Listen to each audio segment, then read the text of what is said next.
इंदौर में नगर निगम, यातायात विभाग सहित अन्य विभाग पूरी तरह से यातायात को बेहतर बनाने में जुटे हुए हैं। तो वहीं भगवा ऑटो रिक्शा चालक संघ द्वारा ई रिक्शा को लेकर उठाई गई आवाज को अधिकारियों ने सुनते हुए ई रिक्शा के 23 रूट चिन्हित कर दिए हैं, जिसके आधार पर ही ई रिक्शा अब शहर के विभिन्न हिस्सों में संचालित हो सकेगी।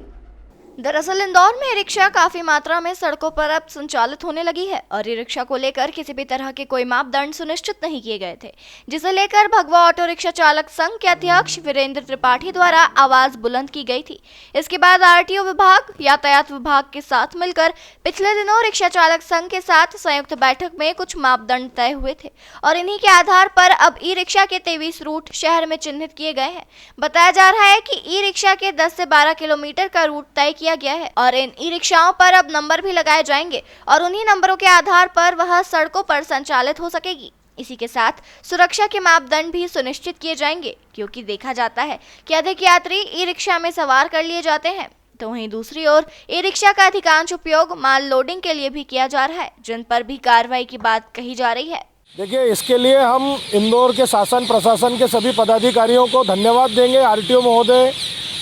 डीसीपी मनीष अग्रवाल जी और हमारे इंदौर शहर के कलेक्टर साहब और साथ ही इंदौर शहर के लोकप्रिय महापौर जी। और इसके लिए सबसे ज़्यादा धन्यवाद हम हमारे संरक्षक माननीय कैबिनेट मंत्री माननीय श्री कैलाश विजयवर्गीय जी को देंगे, क्योंकि हमारी भगवा ऑटो रिक्शा चालक संघ इंदौर की एकमात्र यूनियन है जो रजिस्टर्ड यूनियन है और जिसमें हज़ारों की संख्या में इंदौर शहर के ऑटो चालक जुड़े हैं। और हमारी यूनियन ने ही आंदोलन की चेतावनी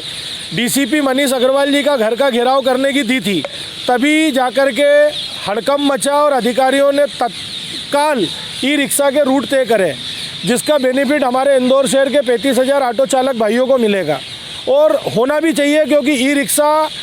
अनशन चला रहे हैं, छोटे छोटे बच्चे ई रिक्शा चला रहे हैं, बगैर लाइसेंस के गाड़ियाँ चल रही है, बगैर कागज़ के गाड़ी चल रही है, तो रोज़ कहीं ना कहीं दुर्घटना हो रही है, कहीं गाड़ी पलट रही है, कहीं